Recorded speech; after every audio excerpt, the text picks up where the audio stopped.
Father, we bless you. Let your name be exalted in the name of Jesus. This is Joseph, part 23, and we're going to take our Bible text from Genesis chapter 41, from verse 46 to 57. God brought Joseph into the limelight at the age of 30.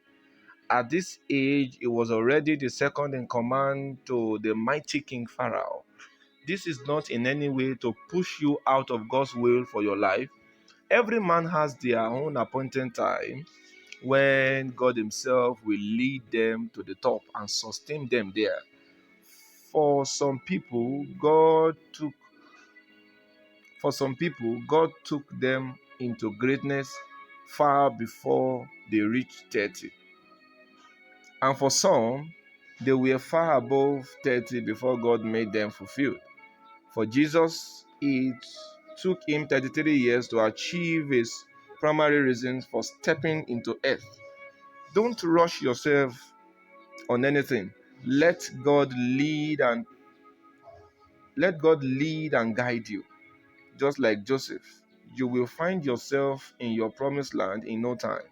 In verse 47, the Bible revealed that in the 7 plenteous years, the earth brought forth massive outputs. In verse 48 to 49, the Bible revealed Joseph's effort in gathering food in order to prepare adequately for the 7 years of famine.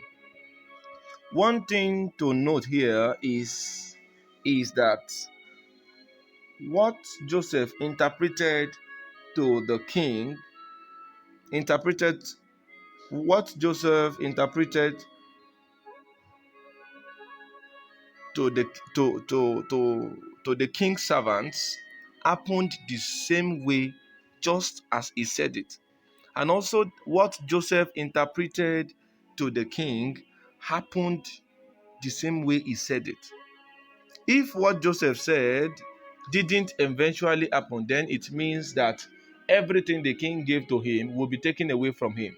As far as Joseph was concerned, it was his accuracy that took him to the top, while his wisdom sustained him there. The Bible shows how Joseph moved the people to gather food for the future's sake. It was revealed that they gathered corn until it got to a point where they became uncountable. What do you do in the time of abundance? What you do in the time of abundance will determine how you will live in the time of scarcity. Many givers ended up as beggars simply because they could not save up enough for the period of scarcity. When you learn to save enough, then the scarcity seasons won't have any effect on you. If you can save enough, then you can live in abundance, even in the seasons of scarcity. During the period of plenty, Joseph gave birth to 2 sons. His first son was named Manasseh, and the second was named Ephraim. The name he gave to the two of them was a symbolic representation of what the Lord said to him. He called the first son Manasseh because the Lord had made him forget his toil and all his. Uh, he called the first son Manasseh because the Lord had made him forget all his toil in his father's house. That is verse. You can see that in verse 51. He called the second son Manasseh. Okay. Okay. He called the second son Ephraim because God have caused him to be fruitful in the land of his affliction. So the first son was Manasseh, and the second son was Ephraim. So Joseph had 2 sons, Manasseh and Ephraim, and each of the names, the names he gave to these children was pointing to something significant that the Lord did in his life. In verse 53 to 54, the Bible revealed that when the 7 years of plenty ended, then the 7 years of scarcity began. This shows that certain doors will never open until some certain doors closes. The season of scarcity began because the season of plenty ended. During the season of scarcity, all other lands felt it except the land of Egypt. Why? The reason is because they have a leader that can see into the future. If the person leading you lacks insight, then prepare to suffer.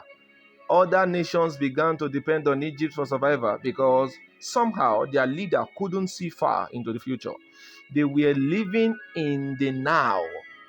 They enjoyed the present without regarding the future because of this, they suddenly became dependent when the time of scarcity came. There are a lot of people who are independent that will eventually become dependent in the time of scarcity because they lack wisdom. It takes a leader that lacks insight to lead the nation from the state of independence to the state of dependency. Many independent nations became dependent during this period because during the season of surplus, they did not gather corn. They only ate them. All for the mouth and nothing for the store was what led many of these lands into the state of nothingness during the period of scarcity.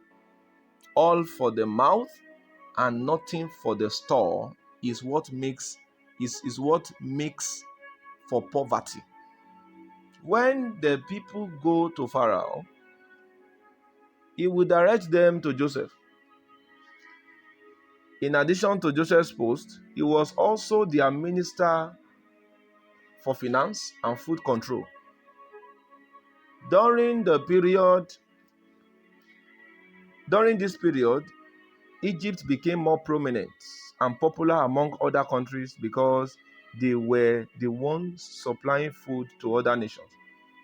May the Lord grant you wisdom with which you will govern others and lead them right in the name of Jesus.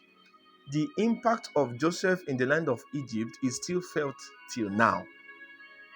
If you go to the land of Egypt, even now, most of their political settings that affected most of their laws that affected the properties of the citizen was laid. The foundation of those laws was laid by Joseph while he was there then. So when you get to Egypt today and you check their law with respect to how they treat the Pharaoh there, with respect to the level of liberty, that the level of access that the Pharaoh, their king, have on the asset of each of the citizens, you will see the hand of Pharaoh there. So all this standard Joseph laid here was what the Egyptians are still using till today. May the Lord give you wisdom to set standards that will make you unforgettable in the name of Jesus.